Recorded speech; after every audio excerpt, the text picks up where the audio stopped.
What's going on, everybody? Eric Lindquist at Stochastic here on the Odd Chapter channel, coming to you with another edition of Ladies, Leans, Likes, and Locks MLB. Hit that like button, subscribe button, notification bell. Goes a long way for me on this video. Goes a long way for you. That way you become a prize whenever great content is going live here at our little neck of the YouTube woods. Wild little day of baseball. Again, hit me up on Twitter at Eric Lindquist whenever there's stuff like a doubleheader popping up where all of a sudden Detroit and the Mets, they end up playing a doubleheader, and then it's Michael Lorenzen in the matchup, and my ticket gets voided, and I don't get to go after Wentz. But then again, the Mets go back from whence they came. My God, Detroit just putting the schlacking on them. Fortunately, just a unit there in the afternoon. Toned it down on the betting Discord. But speaking of the betting Discord, you guys got to get in this thing right now.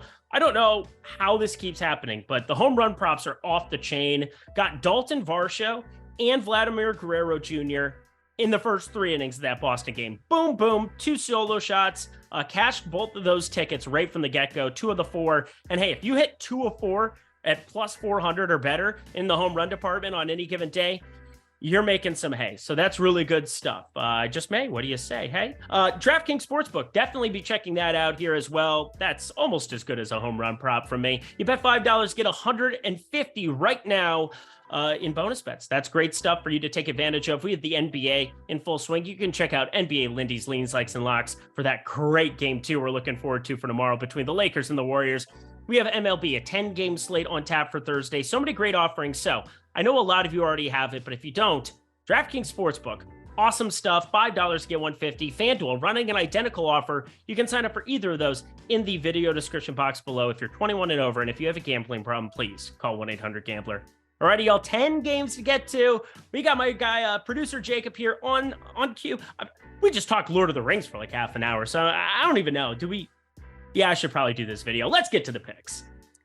We get the day kicked off with a little baseball in Washington. The Cubbies visiting, and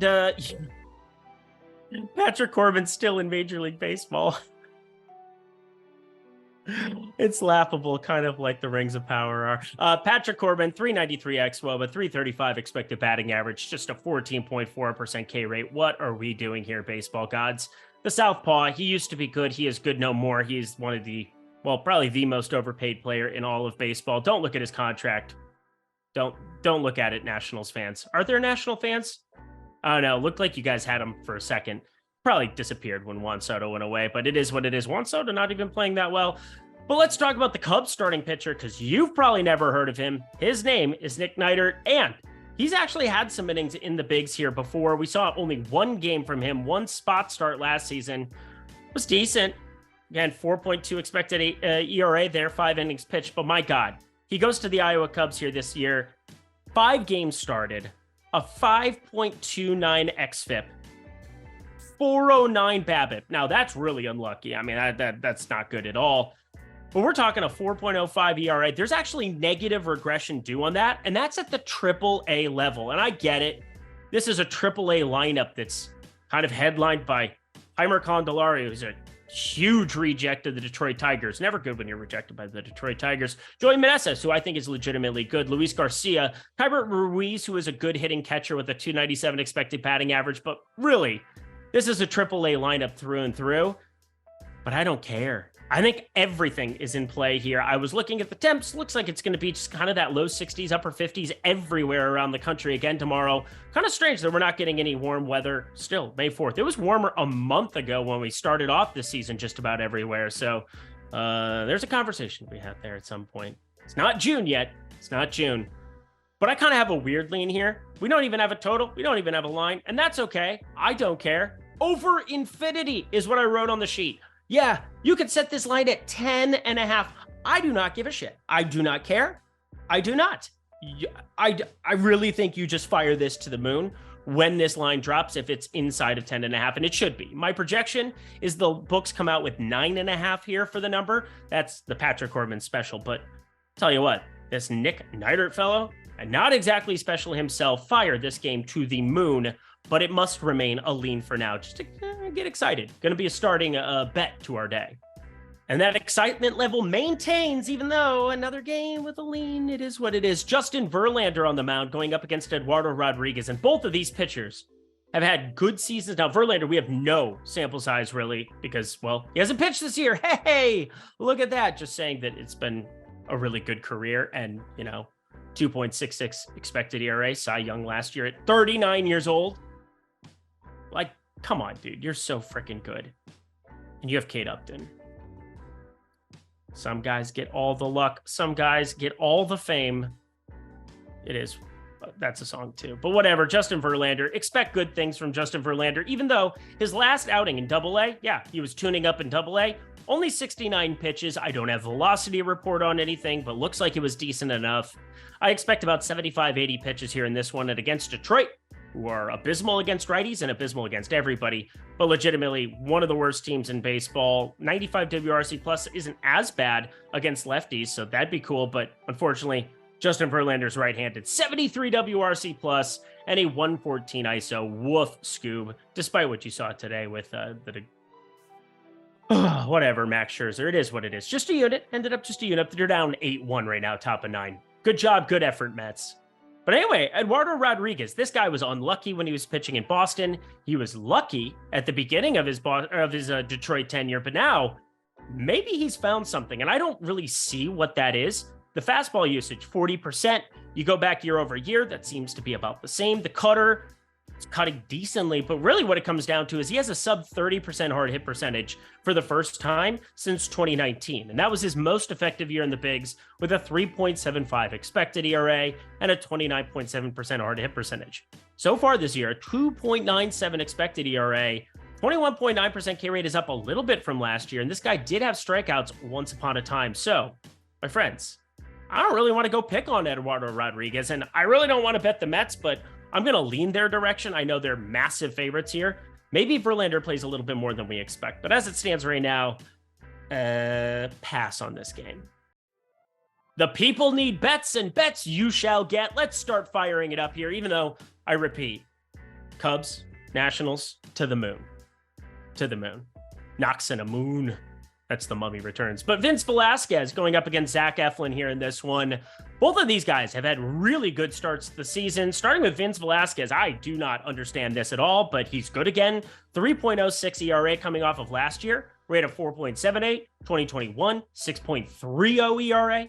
And the expected ERA down to 3.84. First time he's been sub 4 since 2018. So we're talking old school Philly days there.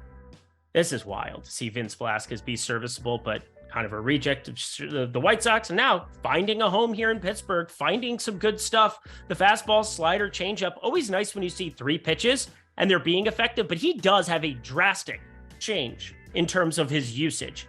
His slider year over year, we're talking 2021, it was a pitch he only threw 13.8% of the time, 22.6% in 2022. And this year, 43%. Yes, identical usage to his fastball. And then the changeup just like shows up from time to time. So nice to see that pitch.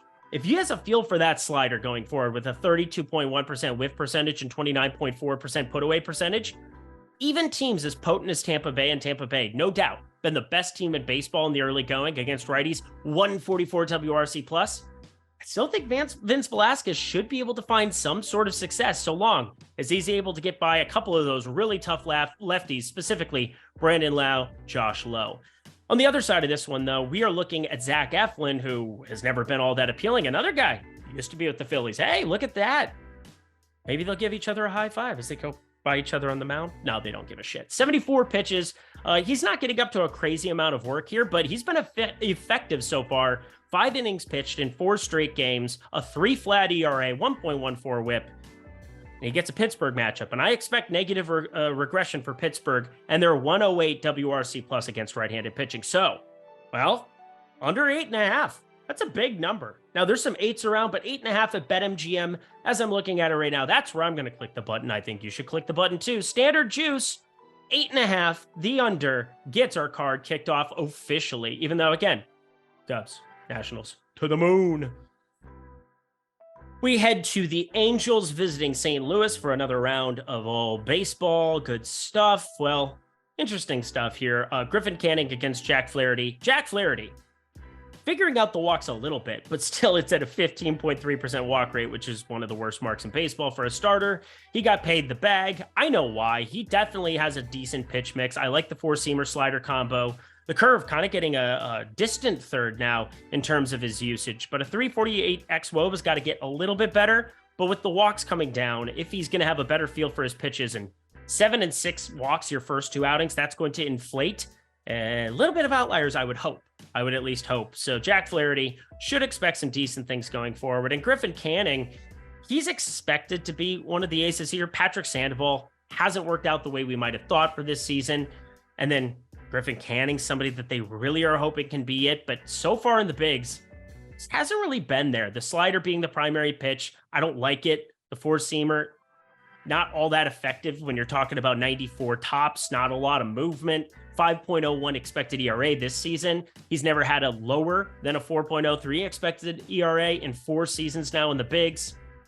It's just kind of an unappealing spot to be backing him. Now, I'm still going to be looking at the LA Angels money line, specifically because Flaherty, we've seen the walk spike up. You're getting the plus money with the Angels. Shohei Ohtani, he rested on Tuesday, getting ready for his start on Wednesday. I expect him to just maintain in this lineup Thursday, and as such, I think that's a pretty good bat to have there. But do I want to go picking on Nolan Gorman, who just went yard again today? Do I want to go picking on Paul Goldschmidt, who's just good at life and pretty much all things baseball? Yeah, Brendan Donovan back in that mix. Luz Notball. Yeah, Lals Newtball. There we are. Japanese finest. He's fantastic. They beat USA in the World Baseball Classic. It's amazing. We haven't really talked about that in a month. But either way, Angels money line, it's a lean, not going to be making my card on Thursday. But this will be, we have the Baltimore Orioles going up against the Kansas City Royals, and I'm going to do a live look in. 3-0, bottom 7. That's disappointing to me because, again, we were on the over, and guess what? That's not going to change here today. We have Grayson Rodriguez, another guy who I hope can be the dude for Baltimore because I don't really like their staff, going up against Jordan Lyles. I mean, it's been Wells and it's been Rodriguez. They're the only 2 pieces from Baltimore that I would want anything to do with going forward.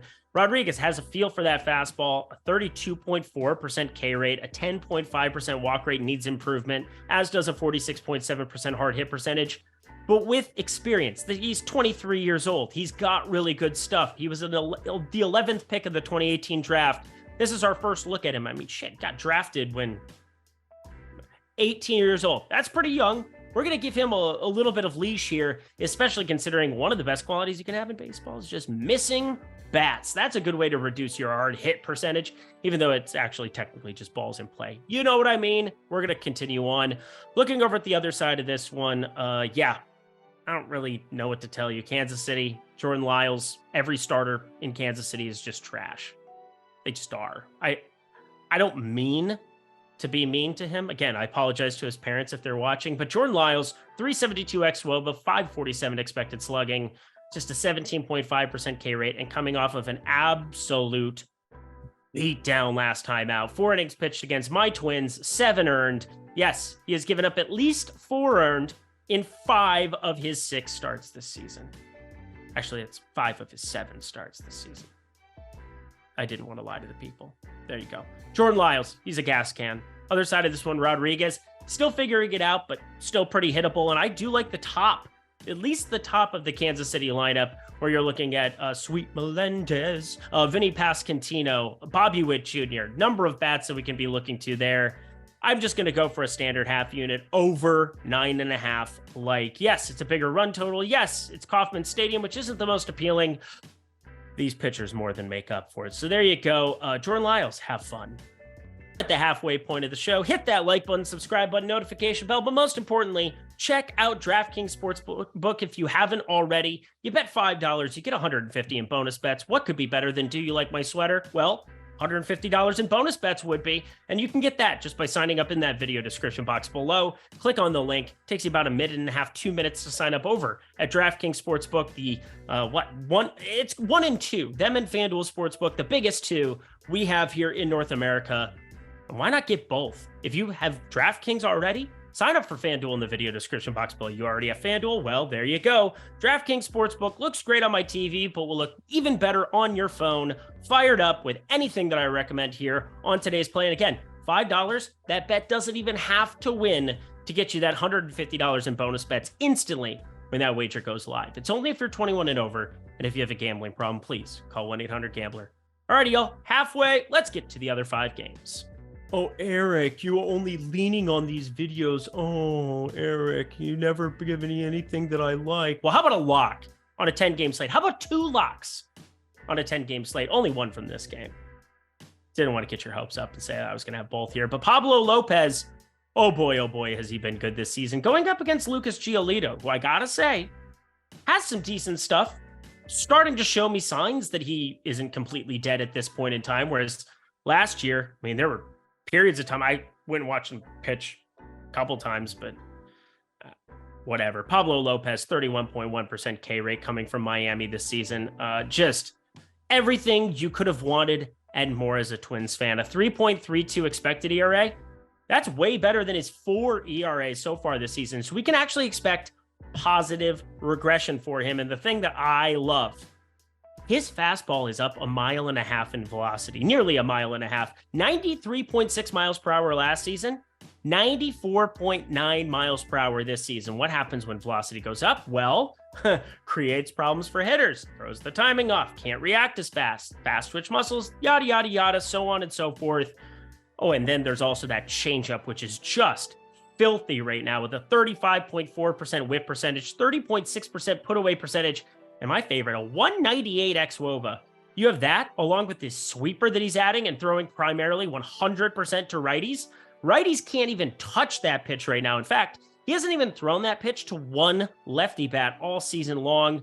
I love the pitch mix. I love what he's doing, and I love that the velocity's up. Pretty hard not to want to back him here. And I did say it before, Lucas Giolito showing me signs of being alive here again. 35.9% hard hit percentage, 302 xWOBA, just a 4.1% walk rate. One of the things that was really problematic from last year, an 8.7% walk rate doesn't sound like it's that big, but the Ks dipped off too. You went from a 28% K rate guy to a 25.4% K rate, and now 23.1% this season. What happens is you have less margin for error. Well, if you're going to walk more guys and put them on base and the ball gets put in play, bad things are going to tend to happen, especially when he's never been the best. When he gets hit hard, it gets hit really hard. He's always near the top in terms of max exit velocity, that being the top end velocity of batted balls in play. 117.4 miles per hour last season on those plays. 112.3 this season. The 4-seamer seems to be decent, and everything I've basically talked about, with Pablo Lopez kind of applies, where we're seeing improvement, even though they're on different scales, because Pablo was still actually really, really good last year. But I gotta say, hasn't been great against lefties. And I get a little bit worried when you start talking about Trevor Larnach, my dude Joey Gallo, a number of these other bats in this Minnesota lineup, and they're going back and forth, putting up runs in this game right now, which is another unfortunate circumstance. But outside of Luis Robert, there's really not a bat that I'm all that worried about from this White Sox lineup. Everybody is having trouble. And Andrew Vaughn, kind of more of a lefty masher specialist, even though he's had some success against righties so far this season. I just think you back Pablo Lopez 100 times out of 100 at these kind of numbers. Yes, Minnesota, minus 132 on FanDuel Sportsbook right now.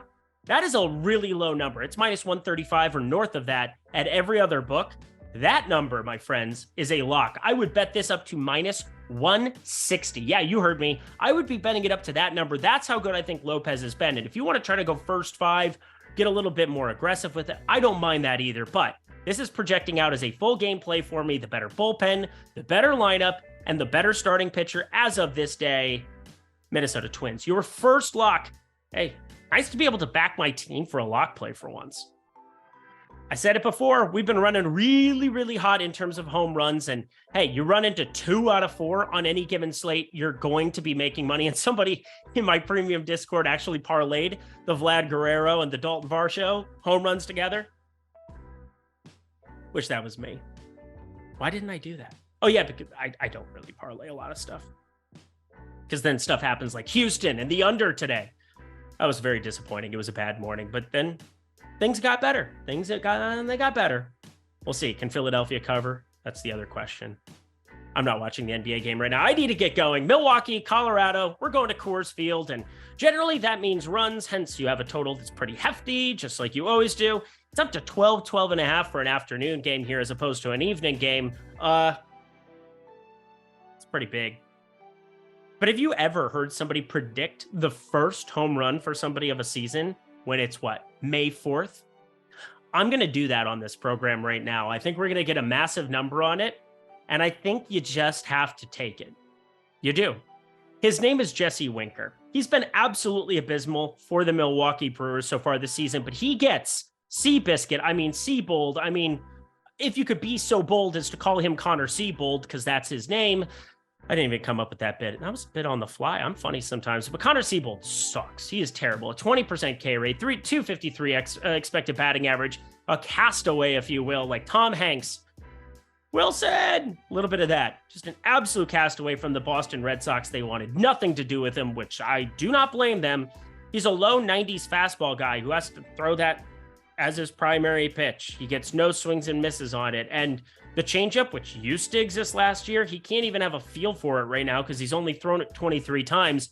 And that's the only pitch that could potentially get swings and misses. And guess what? You're at altitude. And guess what? There's a lot of lefties, whether it's Rowdy Tellez, whether it's Christian Yelich.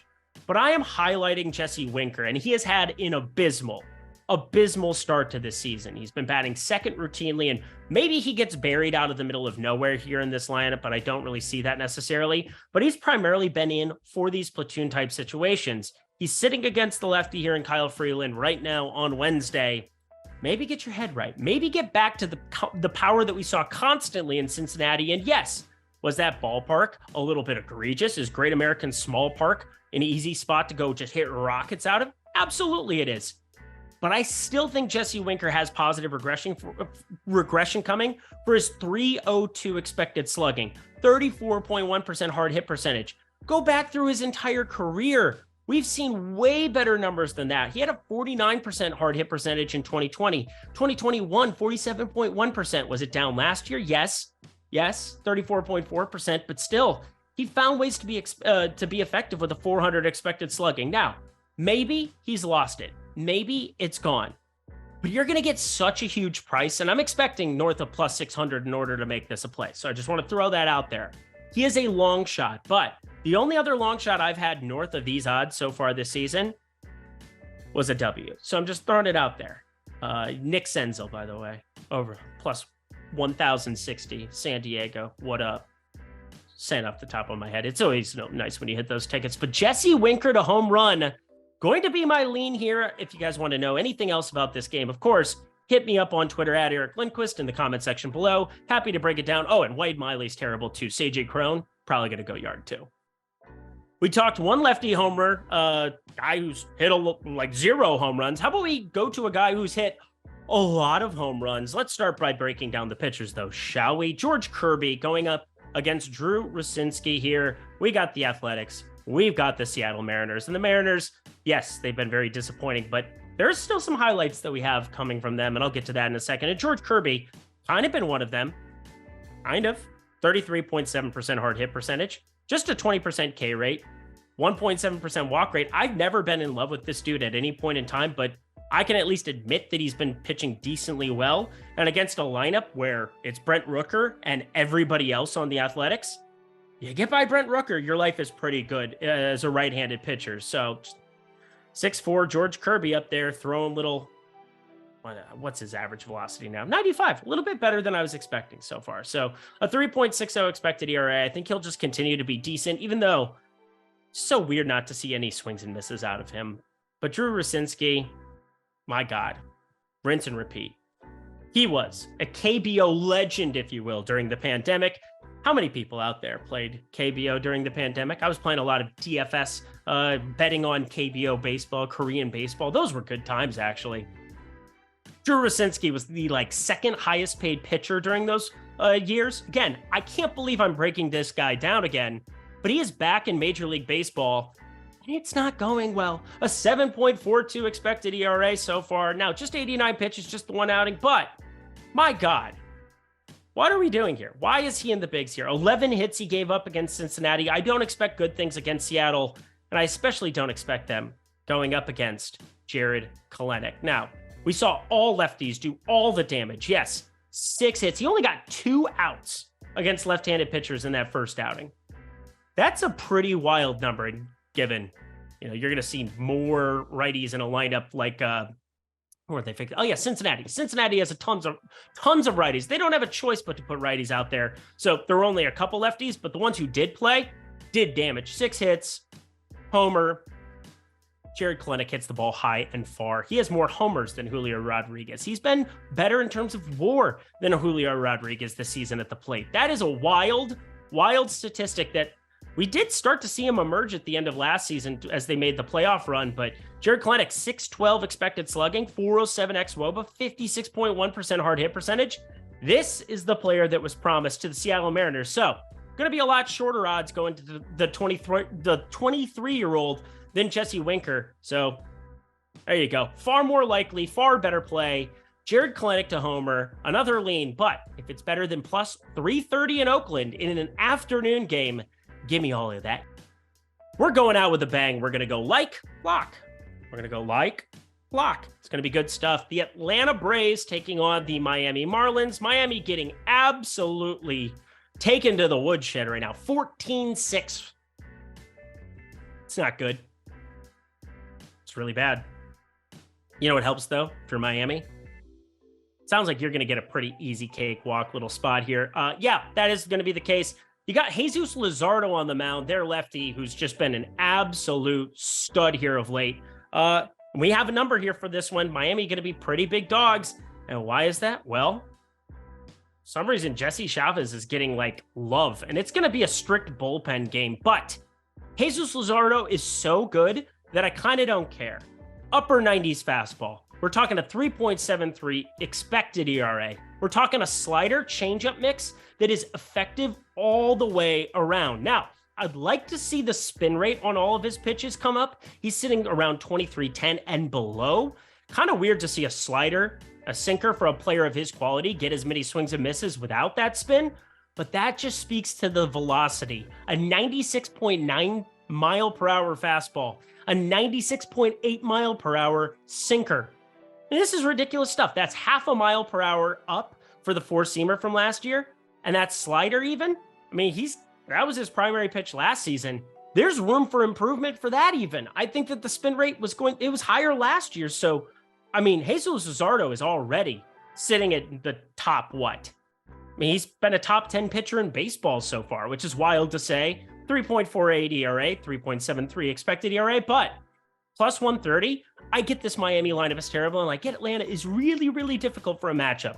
I also get I don't like to pick on bullpen games. Would you give me plus 130 on a pitcher, the quality of Jesus Luzardo? I think I got to take it. There's still strikeouts available in that Atlanta lineup, so there you go. Probably the uncomfortable play of the day. Miami money line worked for us for Cincinnati at nearly 2-1. Can it work for us against Miami? We'll find out. Oh, by the way, I didn't bet Cincinnati Wednesday. We're talking Tuesday. There you go. Comment section, be nice. And our last game of the night, yes, I promised you a lock, and a lock you shall get. Kevin Gausman going up against Brian Bayo here. Oh, we've got the Toronto Blue Jays. We've got the Boston Red Sox. I'm losing my voice. You guys are right. I am talking a lot. You were right all along. Kevin Gausman, 35.1% K rate. Phenomenal stuff. 274 xWOBA. He's been the best pitcher by a mile for Toronto so far. You've seen other guys run into issues. Chris Bassett. I mean, we're not even going to talk about Alek Manoah. But Brian Bayo, this guy, had amazing stuff coming out of AAA, and it is just not translated. Now, the Ks are up from last year to this year, 23.7% K rate. He's more experienced, and he's only 23 years old. And so, again, another pitcher, I can't pick on one and then not the other. But I've at least seen this guy pitch a lot, and there are very, very telltale signs that he's going to struggle against really good teams. One, the walk rate, 10.1% last season, 8.5% this season.